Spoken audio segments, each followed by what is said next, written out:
Buenas noches, de veras es un privilegio de veras poder estar aquí con ustedes. Les voy a compartir mi presentación. Sí la ven, ¿verdad? Ok. Sí. Me tocó el tema, el cuidado de las ovejas.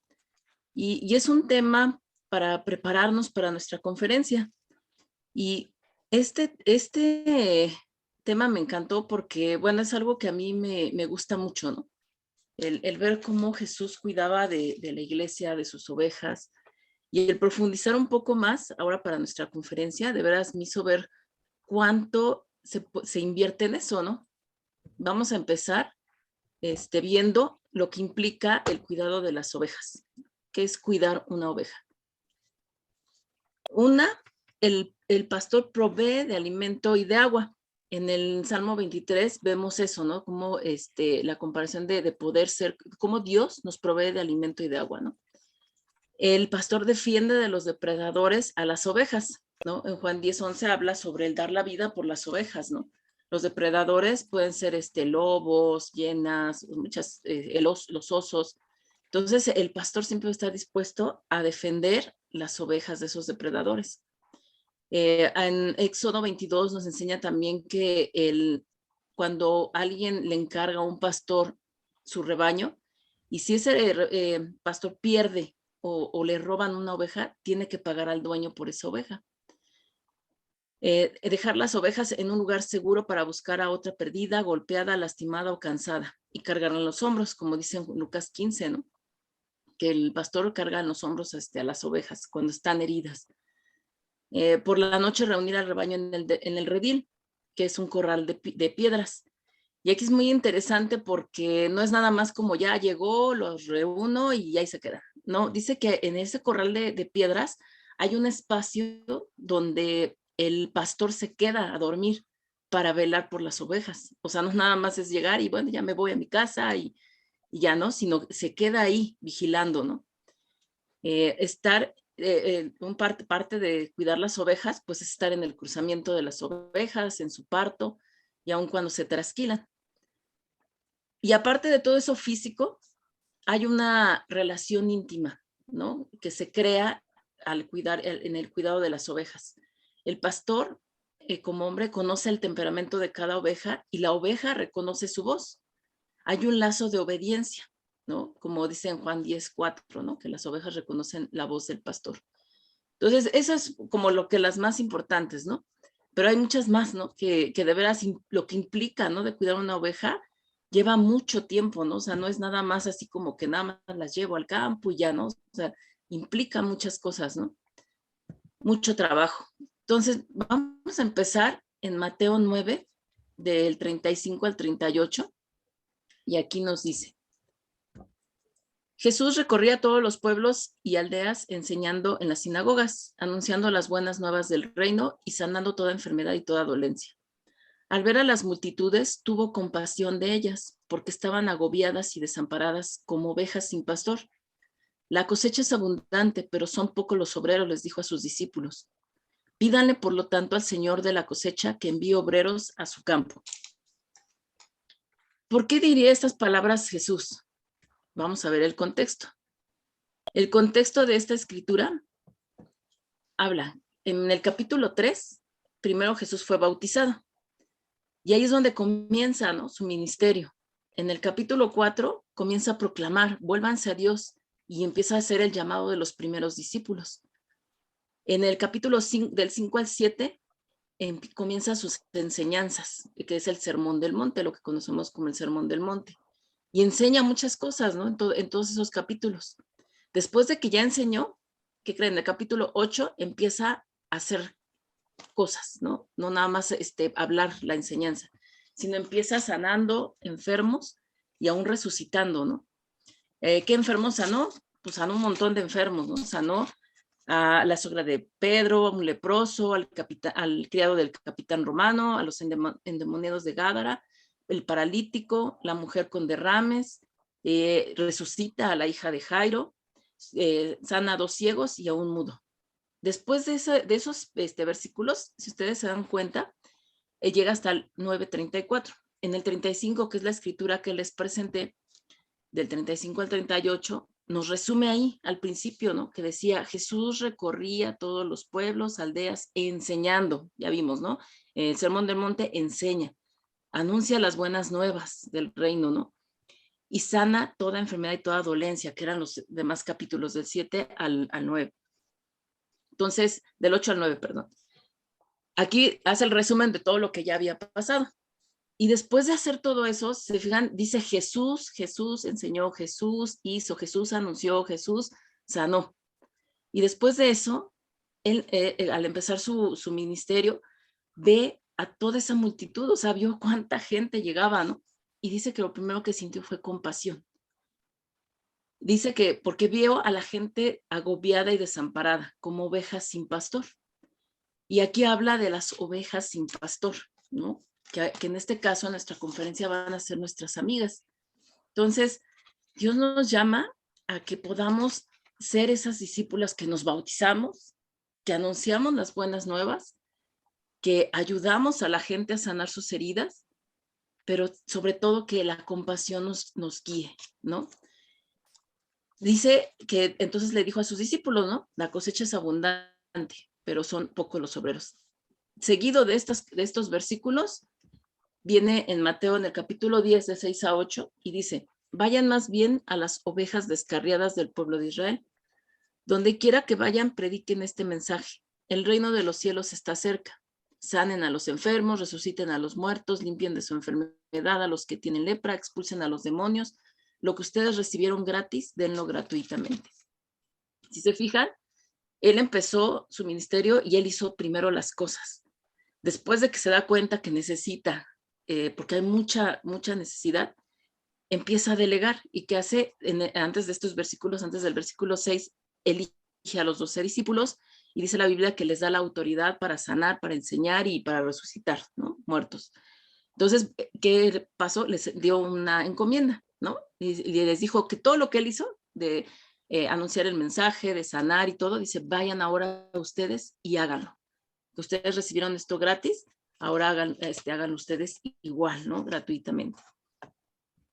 Después de esto, podemos ver, bueno, preguntarnos, ¿cómo le hacemos, no? ¿Qué hacemos, no? Esta canción que pusimos, me encanta, ¿no? Porque pienso mucho, y sí es cierto, ¿no? ¿Qué hubiera sido de mi vida si él no me hubiera rescatado, ¿no? Si él no me hubiera traído a su redil. Y me emociona esa canción, ¿no? Porque me hace recordar mi bautismo. Y lo primero que hemos estado viendo con la clase que nos dio Ana Rosa de arrepentimiento, ya que nos dio Priscila, ¿no? De dejar a un lado, ¿no? Los ladrones que nos roban de nuestro tiempo. Y todas las clases que hemos recibido, ¿no? De Arturo, de reconstruir, siempre hay un principio, ¿no? ¿Y cuál es ese? Dice en Mateo 22, 37, 40. Ama al Señor tu Dios con todo tu corazón, con todo tu ser y con toda tu mente. Le respondió Jesús. Este es el primero y el más importante de los mandamientos. El segundo se parece a este. Ama a tu prójimo como a ti mismo. Y aquí Jesús le da prioridad, la misma prioridad de amar a Dios a amar a nuestro prójimo. Es igual de importante. Entonces, primero, ¿qué debemos de hacer? Pues nuestra relación con Dios, ¿no? Y al cuidado de las ovejas, ¿qué es lo primero que tendríamos que hacer? Amar y cuidar las ovejas que están a nuestro lado, que son nuestras hermanas en la fe, las que ya están dentro del redil, pero que por esta pandemia han perdido su fe o han perdido el compromiso y porque fueron afectadas. Entonces necesitamos amar y cuidar sin duda a las que estamos aquí, ¿no? Cuidarnos unas a otras. Pero ahora quiero que nos enfoquemos en lo que viene para nuestra conferencia, que Jesús nos encomienda, ¿no? Vayan a las ovejas descarriadas, a las ovejas que no tienen pastor, y amar y cuidar a esas ovejas, ¿no? Que van a ser nuestra conferencia, nuestras amigas, nuestros familiares, conocidas, ¿no? Que aún puedas conocer en la calle.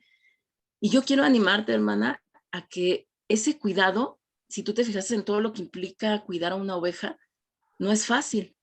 Se implica tiempo, dedicación, amor, ¿no? Lo que ahorita veíamos en la escritura, amar a nuestro prójimo. Y yo te animo para que ese día de la conferencia tú presentes a tus amigas, llegues y las presentes, que llegues y saludes, y des la bienvenida a todas las que puedas. Si no llegan tus amigas, de veras, no te desanimes, ¿no? Yo sé que sí nos da un poco de tristeza y que tú quieres que conozcan y que lleguen, y a veces, pues puede pasar que no llegan, ¿no? No te quedes sentada, de veras no llegues y digas, pues no traje a nadie, pues ya la escucho y me voy, ¿no? No te vayas rápido. A tu lado siempre va a haber alguien a quien puedas ayudar. De veras, si algo, por ejemplo, yo me anima es eso, ¿no? El poder conocer mujeres. A mí me tocó una vez, ¿no? Llegar a una conferencia sin nadie y dije, Dios, ayúdame, voy a ir y la cosecha va a ser mucha, ayúdame a dar de mí, ¿no? No llevé a lo mejor a alguien, pero ayúdame a poder ayudar a alguien que vaya ese día, ¿no? De veras, hermana, hay mucho, te necesitamos, ¿no? Y aún si llevas a tus amigas, dedícale ese tiempo. Yo sé que hay hermanas que de veras dicen, ay, ven, saluda a mi amiga, ¿no? Y de veras a mí me dio mucha tristeza porque en la última conferencia nadie se acercó a saludar a mis amigas y las que yo le presenté, hermanas que yo venía, ven, ven, ven, y les presentaba así como, hola, mucho gusto. Y se iban. Y así como que, ay, platica con ellas, habla con ellas, ¿no? Pregúntales, ¿no? Y es algo que a mí me gusta hacer, ¿no? De veras, el poder llegar y, oye, pues bienvenida, qué bueno que viniste, ¿no? Porque saben qué, hermanas, fue algo que a mí me impactó mucho de la iglesia. Y dice en Juan 13, 34, 35, dice, este mandamiento nuevo les doy, que se amen los unos a los otros, así como yo los he amado a ustedes. También deben amarse los unos a los otros. De este modo, todos sabrán que son discípulos míos, si se aman los unos a los otros. Y es algo, hermanas, que a mí me impactó mucho de la iglesia, ¿no? El amor, bueno, en el momento no me impactó, me hizo sentir incómoda, porque yo no estaba acostumbrada a tanto amor, ¿no? Y recuerdo cuando yo llegué a una reunión, todos me saludaban y yo veía cómo abrazaban a Jacqueline, la que me invitó, y decía, ay, qué cursis, ¿no? O sea, como que no lo creía, ¿no? Que de veras fuera un amor sincero. Después ya cuando empecé a conocer y bueno, le escuché la clase y todos se me acercaban, oye, ¿qué quieres? Estudiar la Biblia, que no sé. Y así como todo el mundo, ¿no? Me hostigaba y así como que, ay, sí, ya me puse de acuerdo con Jacqueline, o sí, yo lo voy a hacer, ¿no? Pero de veras, ese amor me impactó a mí ya después de entender y dije, sí, es cierto, o sea, es increíble poder estar en la iglesia, ¿no? De veras, eso puede impactar, ¿no? El corazón de nuestras amigas. Entonces, hermanas, hoy Dios nos hace un llamado. ¿Y cuál es? Es este. Dice en Juan 12, en Juan 21 del 15 al 17, pero no me faltó, acá está, 17. Dice, cuando terminaron de desayunar, Jesús les preguntó a Simón Pedro, Simón, ¿amas más que estos? Sí, Señor, tú sabes que te quiero, contestó Pedro. Apacienta mis corderos, le dijo Jesús. Y volvió a preguntarle, hijo de Juan, ¿me amas? Señor, tú sabes que te quiero, cuida de mis ovejas. Por tercera vez Jesús le preguntó, hijo de Juan, ¿me quieres? Pedro le dolió porque por tercera vez Jesús le hubiera preguntado, ¿me quieres? Así que le dijo, Señor, tú lo sabes todo, tú sabes que te quiero. Apacienta mis ovejas, le dijo Jesús. Y este es el llamado, hermanas, que Dios nos hace hoy, ¿no? Apacienta mis corderos, cuida de mis ovejas, ¿no? En este versículo vemos la restauración de Pedro, ¿no? Después de que lo negó 3 veces, Jesús le contesta 3 veces otra vez, ¿me quieres? ¿Me amas? Y como vimos en el versículo, primero hay que amar a Dios. Y después de amar a Dios, amar a nuestro prójimo. ¿Y qué nos pide Jesús? Cuida de mis ovejas. Y sus ovejas no solamente somos las que ya estamos en el redil, sino las que aún no están, las que no tienen ese pastor que nosotros tenemos, las que están descarriadas, las que están perdidas. Y hoy ese es el llamado, hermanas, a poder cuidar de las ovejas, tanto de las que tenemos en la iglesia, que a lo mejor si ya van a llegar, no las has visto, o tienen una mala actitud, que a lo mejor están pasando por algo difícil, de poder saludarlas, de poder animarlas, pero también a las ovejas, ¿no? Que van a conocer por primera vez de Dios, o que a lo mejor han venido tantas veces, ¿no? Que podamos de veras amarlas, que podamos darnos ese tiempo, hermanas, de veras, antes de irte a tomar la foto al cuadrito ese, ¿no? Que ponen para que nos tomemos una foto, ve y conoce a alguien, ve y habla con alguien, ve y entrégate a esas ovejas que Dios nos va a poner ese día. De verdad, yo te animo mucho a que podamos desensimismarnos y aún, ¿no? En cada conferencia, ¿no? No solamente la conferencia de mujeres, cada día, ¿no? O sea, a mí me anima a estar mucho, ¿no? En presenciales. Y este domingo me acerqué a una hermana que uno conocía, ¿no? Que les digo que vi muchos en las pantallas cuando grabábamos la bienvenida, entonces como, órale, ¿quién es ella? No la conocía o había escuchado su nombre y no la había visto. Y de verdad me he dado a la tarea de llegar, llegamos temprano y de veras de poder conocer a alguien, ¿no? Que no he conocido, ¿no? Cómo llegaron, quién las invitó y poder saber, ¿no? Sus vidas. Entonces, de veras, hermana, vamos a echarle muchas ganas, también no desanimarnos. Y si tú haces eso, hermana, de veras que si tú eres así también, amén, sigue así, échale ganas y transmítelo, ¿no? A más hermanas para que podamos, como dice aquí, que ellos se den cuenta que de veras somos discípulas de Jesús y que queremos amarlas, ¿no? Y que queremos que ellas conozcan a Dios y puedan ser